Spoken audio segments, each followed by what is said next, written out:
Salut les Anacalypsiens, bienvenue dans cette nouvelle vidéo d'Anacalypsie. Donc aujourd'hui on se retrouve pour l'épisode du 14 novembre de NXT. Alors faites pas trop attention à ma voix, je pense qu'elle va être un peu différente de d'habitude parce que je suis complètement malade. Voilà, bon, je suis le genre de personne qui tombe très facilement malade quand il y a des changements de température. Et comme enfin c'est pas spécialement le cas, mais comme je fais du sport en gymnase où on a un bon chauffage, et après quand je sors, bah, il fait super froid, bah, du coup ça a des effets. Et du coup, voilà, hier soir j'étais faire du sport, ce matin je suis réveillé, mal à la tête, mal au nez, mal à la gorge. Donc c'est super, en plus j'ai pas beaucoup dormi, donc c'est génial pour finir la semaine. Bref. En tout cas, ça va pas m'empêcher de faire la vidéo. Alors vous allez peut-être m'entendre renifler, m'entendre me moucher ou même juste entendre ma voix super bizarre pendant cette vidéo. Je m'en excuse, mais voilà, je suis malade, je peux pas en faire autrement que ça. Ou alors je sors pas la vidéo, mais ce serait dommage. Du coup, on a ouvert sur The Family contre la Chase University pour les titres par équipe. Donc match retour de Halloween Havoc Nuit 1, si je dis pas de bêtises. Voilà, où la Chase University avait remporté les titres, euh, pas par tricherie, mais presque, hein, parce que Jessie Jane, elle voulait tricher. Au final, elle s'est fait bousculer dans le vide et avec une sorte de roll-up, la Chase University avait gagné les titres. Et là, on a toute cette nouvelle histoire avec la semaine dernière, André Chase qui a reçu des papiers un peu confidentiels en mode waouh, il a fait quelque chose de grave et tout. Et du coup, ça va avoir un impact sur le match, puisque pendant le match, déjà les membres de la Chase University qui sont dans le public ne vont pas le soutenir. Eux, ils vont être concentrés sur le journal, à regarder un peu ce qui se passe et tout. Euh, Puisque on voit des journalistes et tout, enfin bref. Et ça va du coup également avoir un impact au moment où il fait ces fameux coups de pied au sol avec le Give me a C, give me a H et tout. Du coup, à ce moment-là, carrément, les membres de la TGFC vont carrément se barrer, ils vont quitter le public, ils vont dire allez hop, on n'a pas envie de soutenir un mec comme ça qui va pas nous dire qu'est-ce qui ne va pas, parce que même nous, en tant que spectateurs, on ne sait pas ce qu'il y a. Et à la fin plus du show, t'as Jessie Jane qui récupère André Chase qui se barre vite fait en voiture et tout, donc parce que Jessie Jane euh, a vu les informations, enfin du moins a vu une partie des trucs, et, et forcément ça a un impact sur le catcheur, sur la storyline. Et en vrai, j'ai très très hâte de savoir qu'est-ce que André Chase a fait pour se mettre dans une sauce pareille. Franchement, j'ai hâte de savoir. Mais en attendant, bah, le match il était plutôt bon, hein. C'est un classique entre les deux équipes, hein. Ils ont fait leur truc habituel.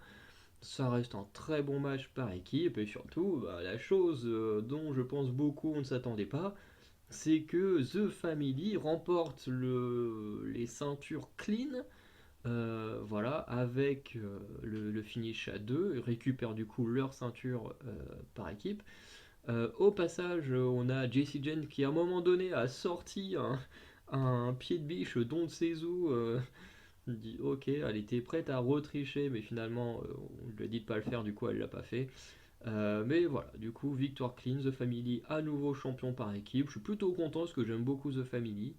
Et en même temps, bah, j'ai très hâte de voir la suite pour la Chase University, et notamment cette histoire d'André Chase qui, honnêtement, me pose beaucoup de questions.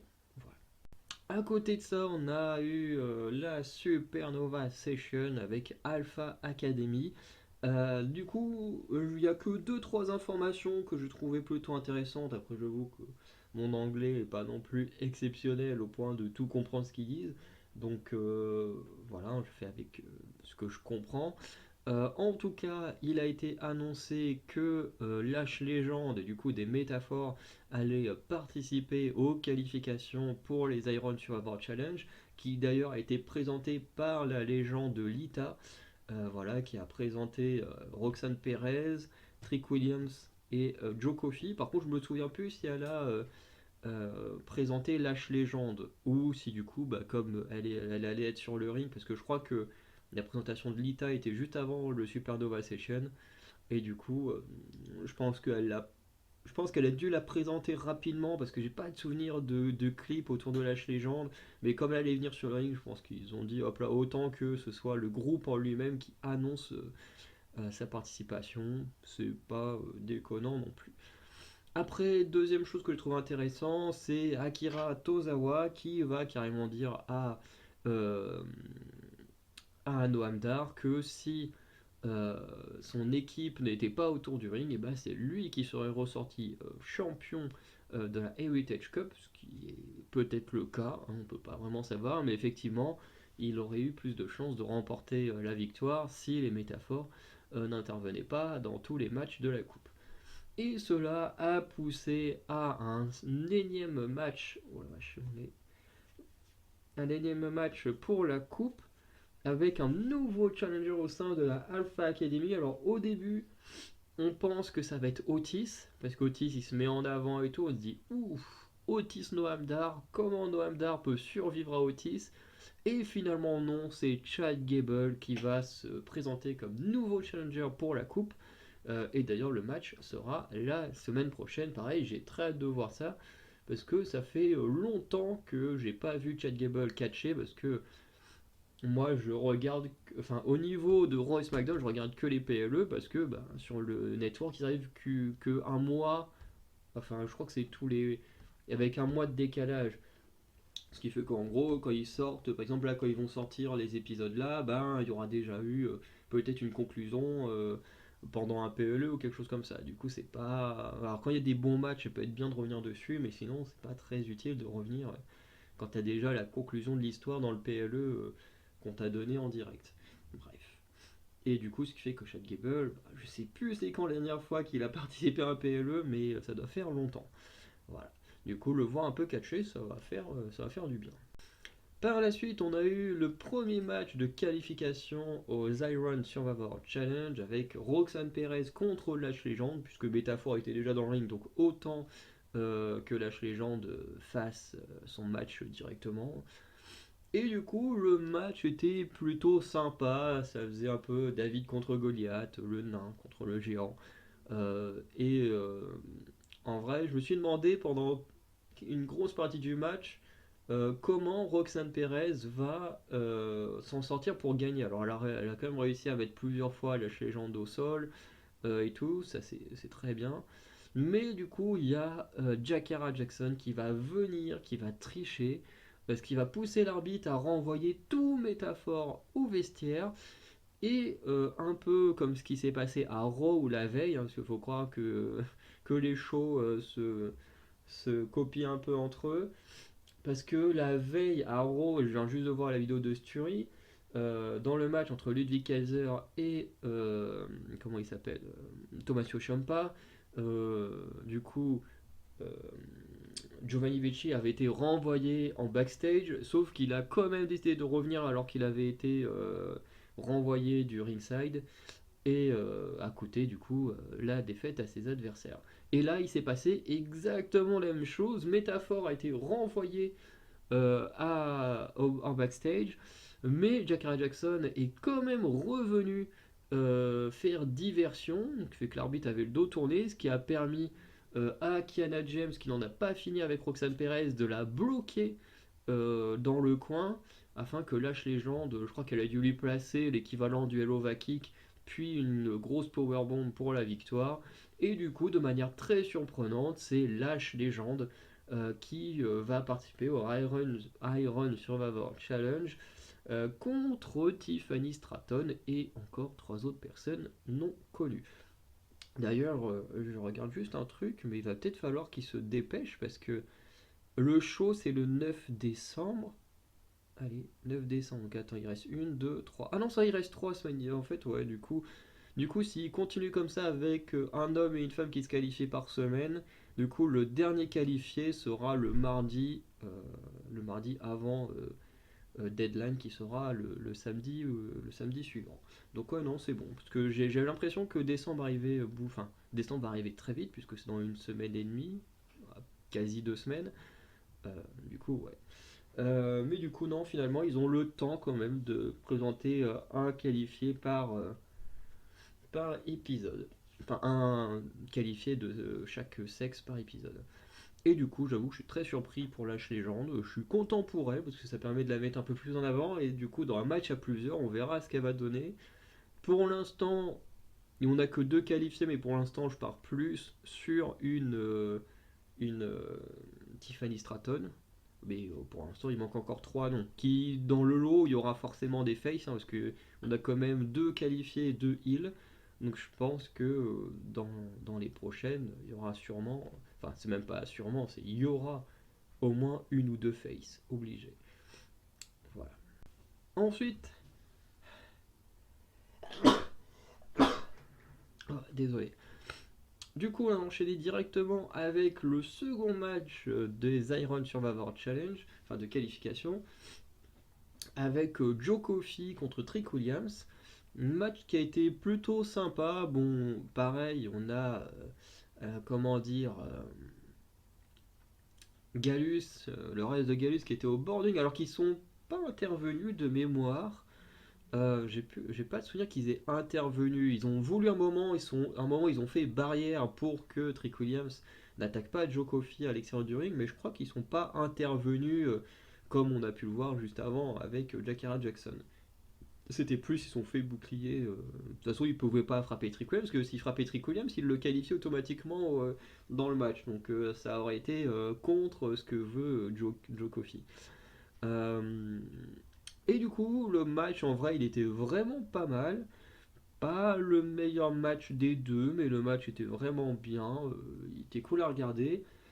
Et alors qu'on aurait pu imaginer la victoire de Joe Coffey qui s'apprêtait à placer sa grosse close line avec rebond dans les cordes, et ben il se prend le genou de Trick Williams en plein visage et il tombe KO.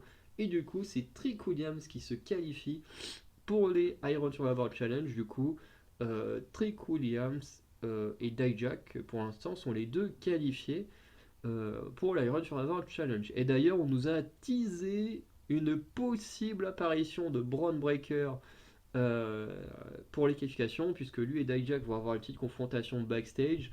Et Braun Breaker lui a clairement dit si je me qualifie pour les Iron Survivor Challenge, t'as plutôt intérêt à être très très loin de moi, sinon, sinon t'es mort. C'est peu intéressant, mais comme il a sa rivalité avec Von Wegner, je doute fortement que Braun Breaker fasse partie de ce match. Et d'ailleurs, actuellement, je vois bien Trick Williams. En fait, que ce soit Dijak ou Trick Williams, je vois bien les deux en fait affronter, Dragunov pour la ceinture. Parce que d'un côté, Trick Williams, ça pourrait raconter la belle histoire du gars qui du coup a été agressé, n'a pas pu combattre au Fatal 4-Way de qualification au Challenger numéro 1 alors qu'il aurait peut-être gagné ce match. Donc à côté il y aurait la belle histoire que cette fois il réussit enfin à se qualifier. Mais Dijak il pourrait également gagner dans le sens où Dijak il a déjà une petite rivalité avec Dragunov, mais ce n'est pas une rivalité autour d'un titre. À l'époque, Dragunov n'était pas du tout champion et il était même encore assez loin de devenir champion.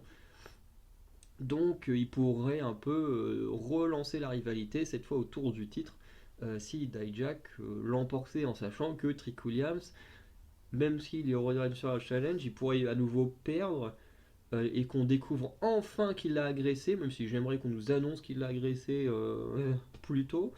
Mais du coup, le fait qu'il ait été agressé par quelqu'un fait que Trick Williams pourrait rentrer en rivalité avec la personne qui l'a agressé pendant que on sait déjà que Baron Corbin va avoir son match du championnat à Deadline. Ensuite, celui d'Iron Survivor Challenge, le gagnant pour avoir sa chance contre Dragunov, ce qui laisserait le temps à Trick Williams d'affronter la personne qui l'a agressé avant d'avoir sa propre chance pour le titre.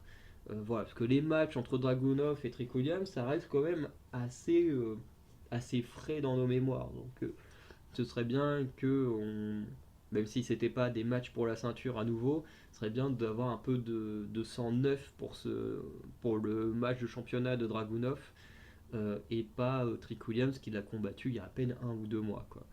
Pour ça que je me dis, Dijak ça pourrait le faire parce que Dijak il a affronté Dragunov il y a déjà plusieurs mois, donc ça commence à dater un peu. Mais bon, ça sert à rien de trop spéculer trop non plus parce qu'il reste encore 3 personnes qui peuvent se qualifier, donc c'est pas encore qui pourrait être le gagnant. Ensuite, on a eu un match entre les Brawling Brutes et OTM, donc l'équipe pas menée par Scripps avec Lucian Price et Bronco Kojima. D'ailleurs, les Brawling Brutes sont toujours sans Sheamus, uniquement avec Ridge Holland et, j'allais dire Pete Dunne, mais non, Butch. Et le match était plutôt sympa. Alors j'avoue que c'est le match que j'ai peut-être le moins suivi de l'épisode. Voilà ce que je vous disais, j'étais complètement au KO à mon réveil, j'avais mal partout, j'étais pas bien. Du coup, j'ai essayé de tenir l'épisode au mieux possible, mais j'avoue qu'il y a un moment où j'ai décroché, et c'est pendant ce match que j'ai décroché. Après, j'ai trouvé que le final était plutôt pas mal, avec un finisher en équipe des Brawling Brutes. Enfin, d'abord avec Pete Dunne qui a sauté à l'extérieur du ring sur Scripps et le Price Unima, et ensuite ils ont fait leur finisher à deux pour terminer le match.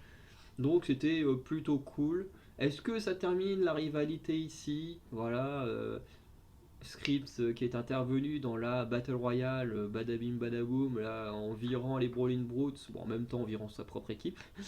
Euh, et du coup, là, bon, les Brawling Brutes ont pu se venger en remportant leur match. Est-ce que ça va suffire? Est-ce que ils vont continuer la rivalité jusqu'au retour de Sheamus? Si Sheamus pourrait faire un retour surprise prochainement avec un 3 contre 3, ça pourrait être intéressant. Je pense qu'on verra par la suite, hein. Je vais pas m'attarder parce que bah, du coup j'étais pas trop.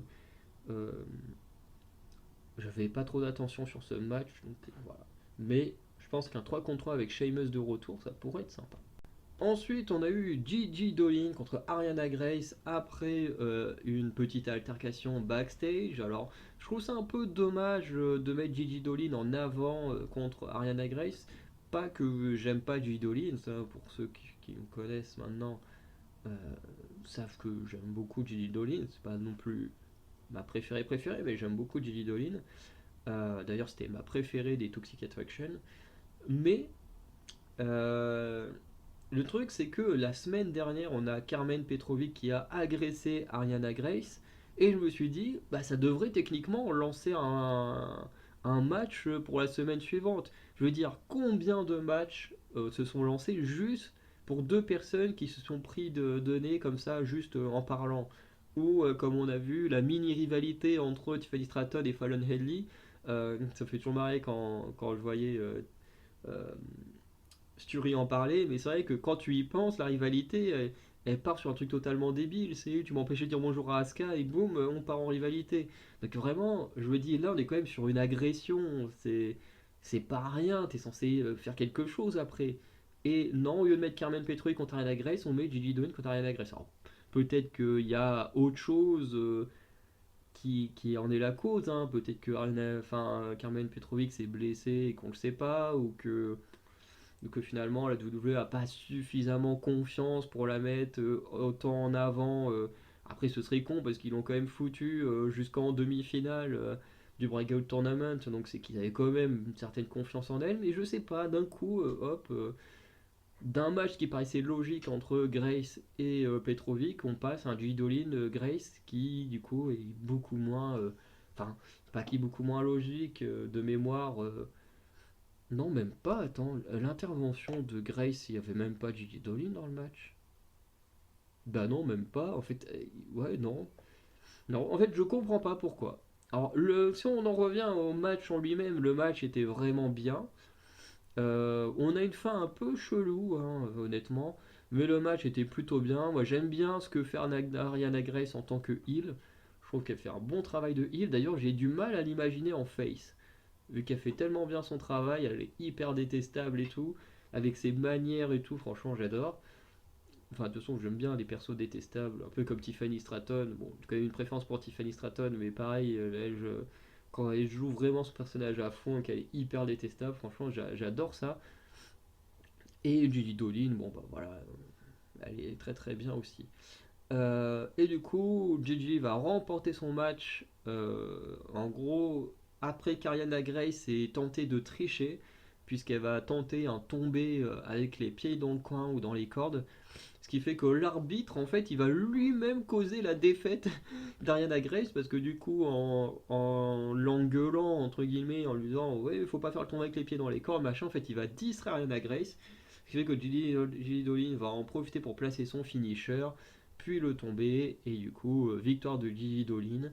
Euh, voilà, voilà.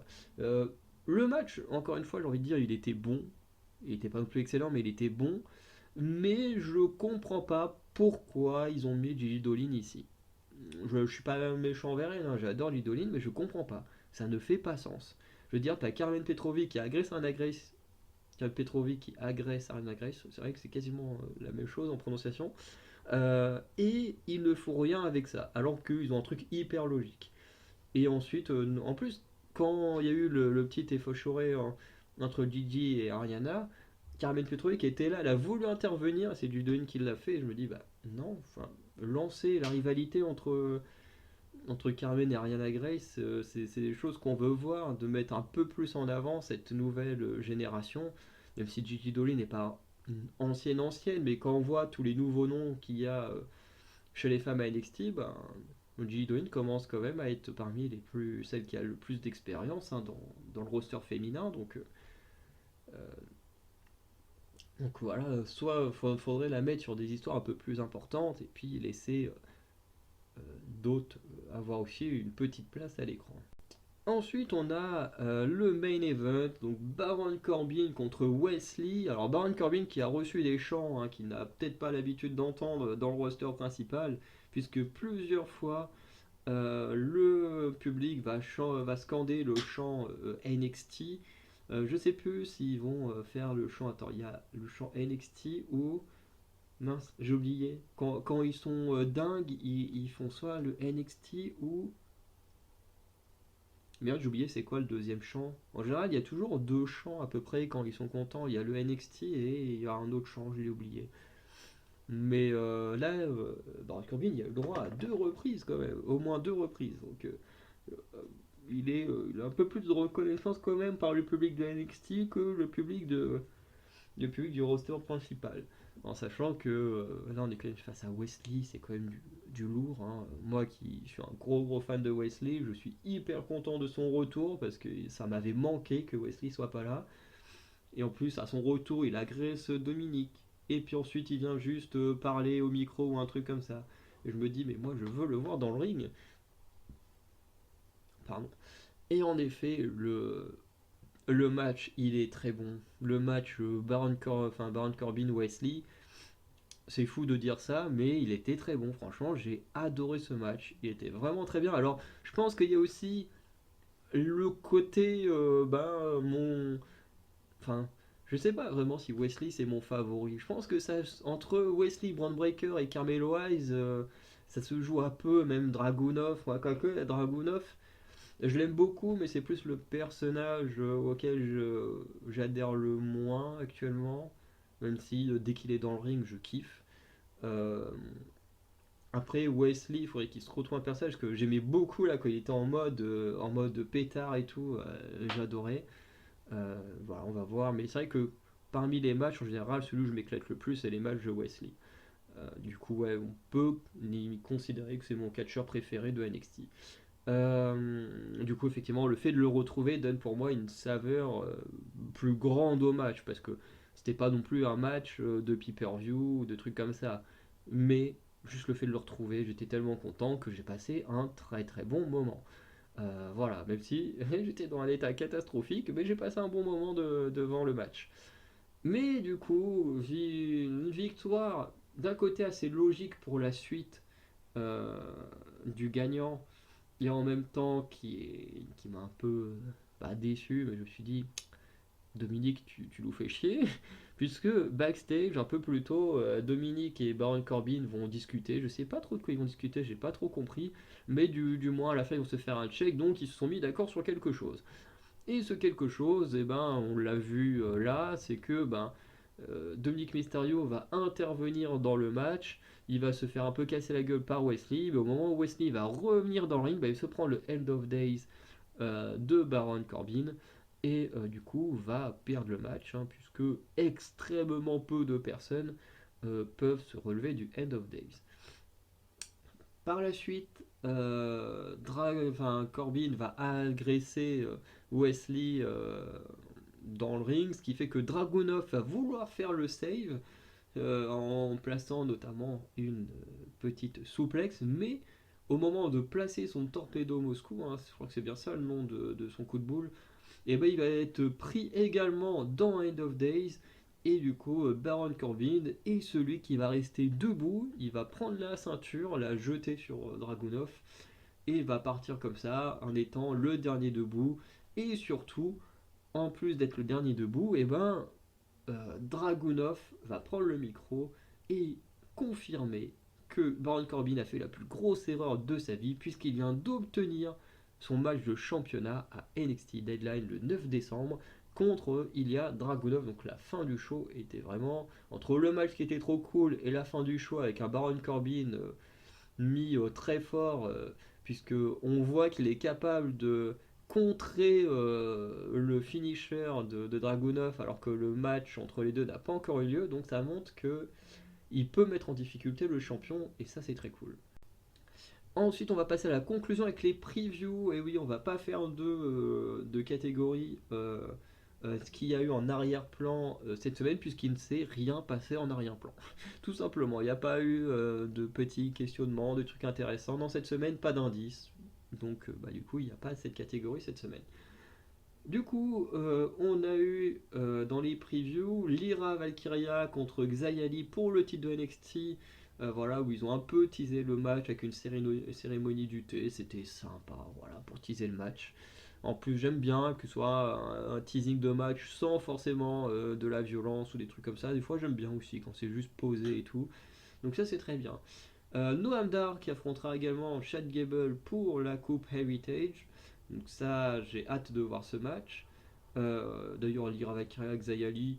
En fait, d'un côté, j'ai hâte parce que c'est la première défense de Lyra Valkyria, mais j'ai jamais vu Xayali catcher. Donc je sais pas ce qu'elle vaut Xayali. Donc on verra. On aura un Editor contre Charlie Dempsey après une altercation backstage avec Editor qui faisait son retour en répondant à des questions au micro de Mackenzie et du coup le trio de Drugulak qui est venu le provoquer. Et ensuite, on aura un match par équipe entre Angel Garza Humberto Carrillo contre Malik Blade et Edris Enofe. Puisque backstage, pareil, les deux équipes se sont un peu chauffées lorsque ça parlait de posséder une nouvelle équipe, challengeuse numéro 1 au titre, du coup de The Family qui vient de récupérer les ceintures. Bref, du coup, assez hâte de voir un peu comment ils vont se dépatouiller. Est-ce qu'ils vont lancer dès maintenant ou ils vont attendre que l'Iron Survivor Challenge soit terminé et pour débuter le tournoi des équipes, ou alors est-ce qu'ils vont faire les breakout masculins en premier. Je sais pas trop comment ça se passait pour les deux autres tournois qui ont été annoncés par Cody Rhodes. En tout cas, on verra bien avec le temps. Voilà. Du coup, un épisode vraiment bon. Voilà, je dirais pas non plus qu'il était excellent, mais il était bon.